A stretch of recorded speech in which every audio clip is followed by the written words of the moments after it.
going on, Jeromes? It's a big, beautiful Friday, and here are five hot fire predictions for this glorious end of the week. Oh, it's Friday the 13th. All that stuff. But it's our lazy weekly segment that sometimes we forget about. Don't really know. But here it's fired up. Number one, Levi Drake Rodriguez breakout season. Now, the Vikings D-line is sort of stacked, and I kind of love it. Jonathan Allen, Javon Hargrave, Jalen Redmond, they love. TID, Tyrion Ingram Dawkins being drafted. But I think LDR, last year's 7th round pick, Mr. What was it called? From the Athletic Profile, Kalen. Oh, the Prospect X. Yes, the pride of Texas A&M Kingsville. Just heart and hustle and muscle, and Flores gave him a shout out on this week as well. And he's putting in that work. He's one of the first in the building, one of the last to leave. And I think that just given the Vikings' need for interior defensive line pass rush, even with Allen, even with Hargrave, I think that LDR gets some. Playing about 40% of the snaps. We'll say 25 pressures, 5.5 sacks. I think that'll be a good breakout season for number 50. Number 2, UDFA cornerback Zemaiah Vaughn makes a 53. Woo. It's not spicy. Now, Alclis the Athletic has definitely been carrying the torch for the former Utah Ute, and he's 6'3". He's long, strong, and likes to get it on. And, I mean, that cornerback room, there's questions, sure, but there's a lot of answers, as we've talked about. And Vaughn, I think, could potentially rise on up. Now, whose spot would he take? I think the Vikings would keep 6 corners. Rodgers, Blackman, Murphy, I think, are pretty set. Tavier Thomas, special teams prowess, is going to be in there as well. So I think it comes down to I'm a big fan of Nudie. I think that he stays, but maybe it comes down to Jeff Okudah, Zemaiah Vaughn. Maybe Nudie's in that mix as well. But I think that Vaughn could show up and show out enough. And those plus-size corners, Flores does have an affinity, even though our top 2 guys are Murph and Rodgers. But in terms of length, in terms of physical ability, I mean, Zemaiah Vaughn's been it. They've just been everywhere during these OTAs and mandatory minicamp. Also, hurts the heart, but like physically, dimensions-wise, and style play-wise, I mean, Vaughn does sort of mirror Kyrie Jackson. Right, and you saw the affinity that the Vikings had for a player like that in the draft in 2024. So I think that Vaughn has a good shot. I think at minimum he makes the practice squad, and the Vikings keep him in the sphere. Next up, number 3. Ooh, another spicy one. UDFA wide receiver kick return Silas Bolden makes 53 and is involved in the return game. Also, another hot fire prediction. I think that Isaiah Rodgers ends up being the kick returner.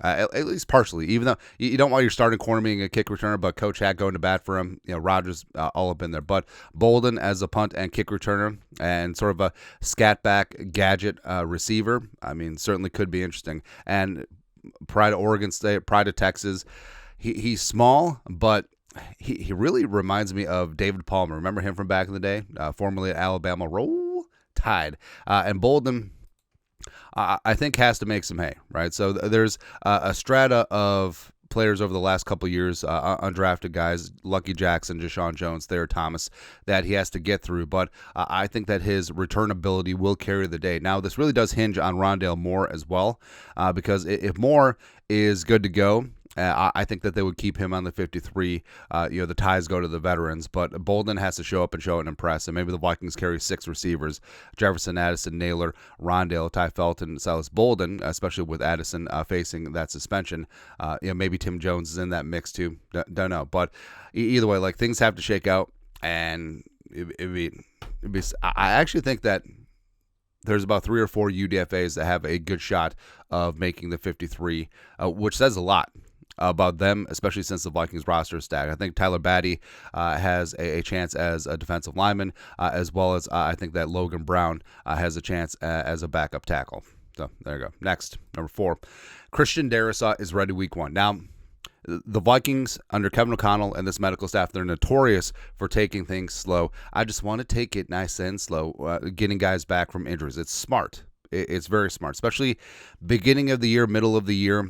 it doesn't pay to rush guys back. You saw that with Justin Jefferson's hamstring. You saw that with Hockenson coming back from the knee last year. Didn't get back until midseason.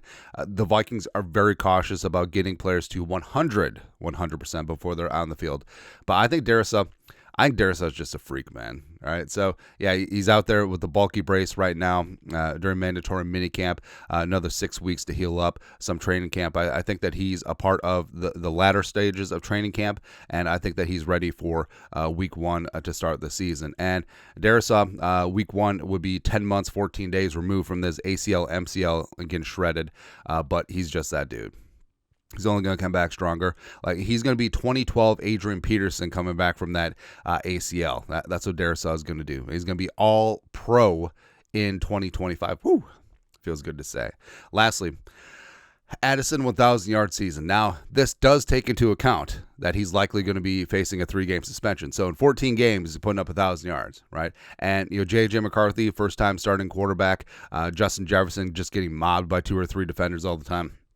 And also, the fact that 9 and 3 have had a really solid connection during this offseason. So it's only going to build. Jefferson invited Addison to work out this offseason. McCarthy's going to throw the receivers during the break as well. So I think that's just going to continue to rise on up. I think he'll set a career high in receptions and targets as well. Came into the league in 2023, 911 yards receiving, mainly because Jefferson was also dinged up during that time. But also you factor in, with Jefferson missing time with that hamstring, Addison was public enemy number 1 for defensive backs and defensive coordinators. So, I mean, he could carry the load as a wide receiver 1. And then last year, 875. I think that he's just going to be pissed. Remember, also he missed 2 games last season because of that ankle. So I think that off of his suspension, he's going to be pissed off. He's going to be focused. And Jefferson taking up all that attention. I think Addison just lays waste. Just lays his claim because, remember, he's eligible for a contract extension after this season. So I think he's going to show up and show out, put up four digits in the receiving yards game, and just go from there. It's going to be good, man. Anyways, that's it. That's at 5 hot fire predictions for this beautiful, glorious Friday. What are your thoughts on our predictions? What are some predictions of your own? Let us know. Comment section. You guys are the best. To do. Skol. Production value.